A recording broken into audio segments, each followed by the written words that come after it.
আল উলামা ওয়ারাসাতুল আম্বিয়া, আলেমগণ হচ্ছে পয়গম্বরের উত্তরসূরি, ওয়ারিস, ঠিক কিনা? উলামা তলাবা, মাদ্রাসার ছাত্র কত দাম, মাদ্রাসার তলবুল আলেমের কত দাম, আলেমদের কত দাম, হাফেজদের কত দাম, মুমিন মুত্তাকিদের কত দাম। যারা উলামা তলাবা, যারা ইলম অর্জন করে, ইলম শিক্ষা করে, তলাবুল ইলমি ফরিদাতুন আলা কুল্লি মুসলিম।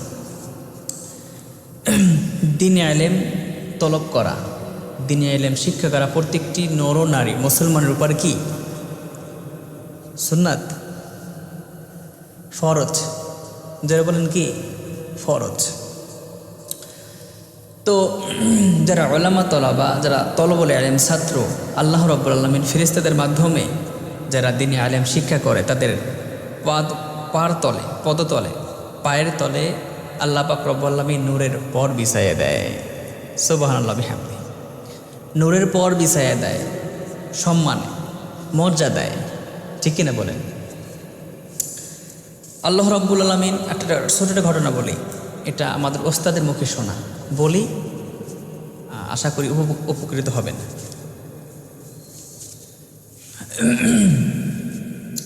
যে কোনো একটা মাদ্রাসায় লিল্লা বোর্ডিং আছে, মাদ্রাসায় বাবুর্চি আছে। সেই বাবুর্চিটা হচ্ছে একটু পাগলা টাইপের।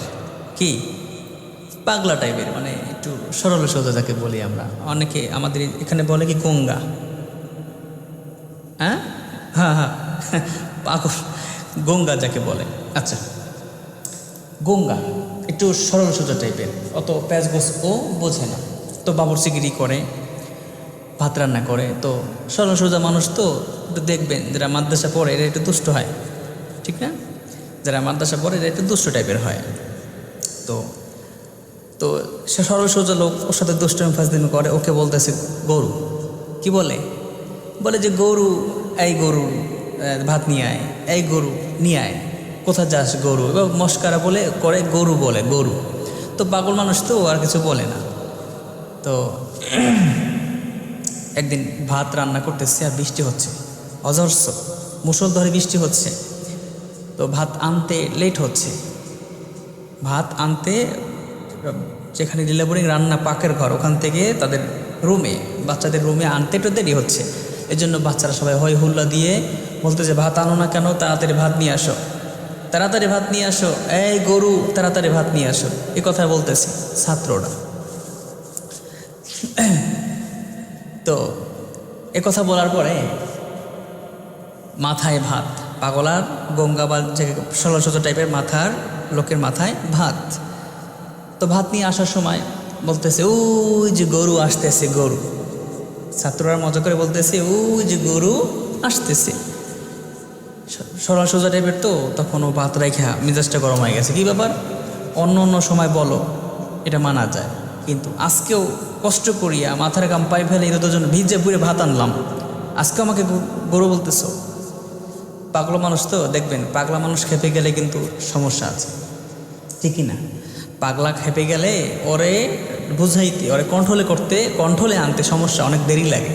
কারণ পাগলারা সচরাচর রাগ হয় না, ঠিক না? আর পাগলারা সচরাচর রাগ ভাঙেও না, ওদের একটু আলাদা মেজাজ। যেহেতু পাগলা টাইপের, মেজাজটা গরম হয়ে গেছে, কেন ভাত সব থুইয়া চলে গেছে মহতমের কাছে। হুজুর, আমি আর ভাত রান্না করবো না, আমি যাই, আমি চলে গেলাম। কেন যাচ্ছ? কি আমার এই অবস্থা, আমি কোর্স করবো না, আমি চাকরি করবো না। তো হুজুরও বুঝছে যেহেতু পাগলা মানুষ, তো যেহেতু পাগলা আর কাজ হবে না, যেহেতু পাগলা আর কাজ হবে না, বুঝে ফেলাইছি আর কাজ হবে না, বিদে দিতে হবে। ঠিক আছে, যাও, কাজ না করলে কি করার, রাখা যাবে না, হুজুর বুঝে ফেলাইছি। চলে গেল। চলে যাওয়ার পরে রাত্রি 3টের সময় এসে এভাবে ডাকতেছে, এভাবে নক করছে মুহতামিমের দরজায়। নক করা বলতেছে, কে? হুজুর, আমি বাবুর্চি অমুক। বলছে, কি ব্যাপার, তুই না চলে গেলি, তো এখন আসছো কিসের জন্য? হুজুর, আমি চাকরি করবো। কারণ কি? তুই চলে গেলি, আবার আসছো কিসের জন্য? বলতেছে, হুজুর, আমি যখন রাতে ঘুমাইছি, ঘুমানোর পরে আমি দেখি যে কিয়ামত কায়েম হয়ে গেছে। আল্লাহু আকবার, কিয়ামত কায়েম হয়ে গেছে। হওয়ার পরে দেখি হুজুর আমার অবস্থান জাহান্নাম ছাড়া কোনো গতি দেখতেছি না। পুলসিরাতের পার কোনায় আমি দাঁড়িয়ে আছি। হুজুর আমি পুলসিরাতের পাশে দাঁড়ায় রইছি, চুপচাপ বসে দাঁড়ায় রইছি। হুজুর আমার স্থান জাহান্নাম ছাড়া কোনো উপায় দেখতেছি না। আমি পুলসিরাতের পাশে দাঁড়ায় রইছি, সবাই দেখি জাহান্নামী, আমার জাহান্নাম ছাড়া কোনো গতি নাই। হঠাৎ করে দেখতেছি মাদ্রাসার ছাত্র ক্যাচেন মচুর আওয়াজ, ক্যাচেন মচুর আওয়াজ। এই আওয়াজ দেখে দেখতেছি এই মাদ্রাসার ছাত্র উলামা তলাবা, ছাত্র তলবুল ইলম সবাই হাসি খুশি ভাবে পুলসিরাত পার হচ্ছে। হঠাৎ করে একটা ছাত্র আমার দিকে নজর পড়ছে, বলতেছে এই ওই তাকায় দেখ গরু,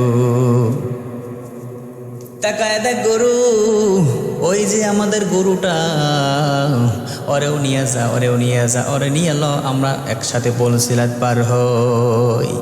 তখন আমাকে নিয়ে হুজুর ওরা পুলসিরাত পার হয়ে আমাকে ওপারে পাড়াই দিছে। তো আমি দেখে ফেলেছি এদের অনেক দাম, এজন্য হুজুর আমি চাকরি করব, আমি আবার এজন্য আসছি, চাকরি করতে চাই। এজন্য উলামা তলাবা যারা মাদ্রাসার ছাত্র তলবুল ইলম, তিনি আলেম শিক্ষা করে, এদের অনেক দাম, এদেরকে অনেক মর্যাদা সম্মান, এদের অনেক সম্মান দেবেন, এদেরকে ভালোবাসবেন, মহব্বত করবেন। যারা বিশেষ করে এতিম আছে, এদের মাথায় হাত বুলিয়ে দেবেন। হাতের তলায় যে কয়টা পশম করবে আল্লাহ রাব্বুল আলামিন প্রত্যেকটা পশমের বিনিময়ে আপনার নেক দান করবেন। সুবহানাল্লাহ বিহামদি। প্রত্যেকটা পশমের বিনিময়ে আল্লাহ রাব্বুল আলামিন আপনার আমলনামায় নেক দান করবেন।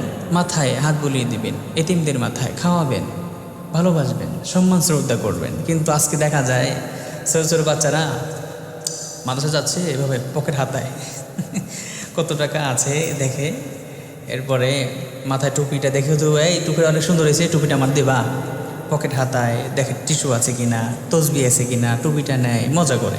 এরকম করা যাবে না, এটা ওর মান সম্মানের ব্যাপার। ও তো প্রেস্টিজ আছে, ও তো মানুষ, ঠিক কিনা বলেন? ও তো মানুষ, ওর তো সম্মান শ্রদ্ধা আছে, ওর তো মান সম্মান আছে। মান সম্মান ক্ষুণ্ণ করা যাবে না, এজন্য তাকে ভালোবাসতে হবে। ছাত্রদেরকে ভালোবাসবেন পরপরে নাজাতের উদ্দেশ্যে। পরপরে নাজাত পেতে হলে ছাত্রদেরকে সম্মান শ্রদ্ধা করা আবশ্যক, বাঞ্ছনীয়, ঠিক কিনা বলেন? আল্লাহ রাব্বুল আলামিন সকলকে এই ঘটনা যেটা বললাম এ থেকে আমরা কী শিক্ষা পাইলাম? এটাই শিক্ষা যে আলেমদের সম্মান করতে হবে, ছোট ছোট বাচ্চাদের তলবুল ইলমদের সম্মান শ্রদ্ধা করতে হবে, ঠিক কিনা? আল্লাহ রাব্বুল আলামিন সকলকে বোঝার এবং তাদেরকে সম্মান শ্রদ্ধা করে চলার তৌফিক দান করুক। যারা বলেন আমিন, আর যারা বলেন আমিন।